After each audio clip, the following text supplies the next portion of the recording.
Indian cricket ടീമിൽ അർഹമായ സ്ഥാനം ലഭിക്കാത്തതിനെക്കുറിച്ച് തുറന്നു പറഞ്ഞിരിക്കുകയാണ് മലയാളികളുടെ പ്രിയ താരം സഞ്ജു സാംസൺ. ഇന്ത്യൻ ടീമിലെ ബാറ്റിംഗ് ഓർഡറിൽ ഏത് പൊസിഷനിലും കളിക്കാൻ തയ്യാറാണെന്നും 3 ഫോർമാറ്റിലും ഇന്ത്യക്ക് കളിക്കാനാണ് ആഗ്രഹം. എന്നാൽ കളിക്കാൻ വിളിച്ചാൽ പോയി കളിക്കും, ഇല്ലെങ്കിൽ കളിക്കില്ല, എല്ലാം പോസിറ്റീവായി കാണാനാണ് ശ്രമിക്കുന്നത് എന്ന് മാധ്യമങ്ങളോട് വ്യക്തമാക്കി. എൻ്റെ നിയന്ത്രണത്തിലുള്ള കാര്യങ്ങൾ മികച്ചതാക്കാനാണ് ശ്രമം.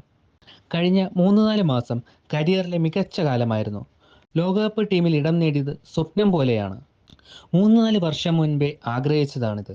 കഴിഞ്ഞ ഏകദിന ലോകകപ്പ് കളിക്കണം എന്നായിരുന്നു ആഗ്രഹം. T20 ലോകകപ്പ് ടീമിലെത്തി ജയിച്ചപ്പോഴാണ് കാര്യം നിസ്സാരമല്ലെന്ന് മനസ്സിലായത്. എന്നാൽ ശ്രീലങ്കയ്ക്കെതിരെയുള്ള പരമ്പരയിൽ വിചാരിച്ച പോലെ കളിക്കാനായില്ല. നാട്ടിലുള്ളവർ നൽകുന്ന പിന്തുണയും ന്യൂസിലാൻഡ് മുതൽ വെസ്റ്റ് ഇൻഡീസ് വരെയുള്ള നാടുകളിൽ മലയാളികളുടെ പിന്തുണയും അത് അത്ഭുതപ്പെടുത്തുന്നതാണ്. എടാ ചേട്ടാ, നീ എവിടെ പോയാലും നിനക്ക് വലിയ പിന്തുണയാണല്ലോ എന്ന് മറ്റു ടീമംഗങ്ങൾ പറയാറുണ്ട്. അതുകൊണ്ട് തന്നെ എനിക്ക് ടീമിൽ ഇടം കിട്ടാതെ വരുമ്പോഴും ഞാൻ ഡക്കാവുമ്പോഴും എല്ലാം അവർക്ക് നിരാശയുണ്ടാകും. അത് മനസ്സിലാക്കാനുള്ള പക്വതയുണ്ടെന്ന് സഞ്ജു വ്യക്തമാക്കി. കേരള ക്രിക്കറ്റ് അസോസിയേഷൻ സംഘടിപ്പിക്കുന്ന കേരള ക്രിക്കറ്റ് ലീഗിൻ്റെ ഐക്കൺ കൂടിയാണ് സഞ്ജു.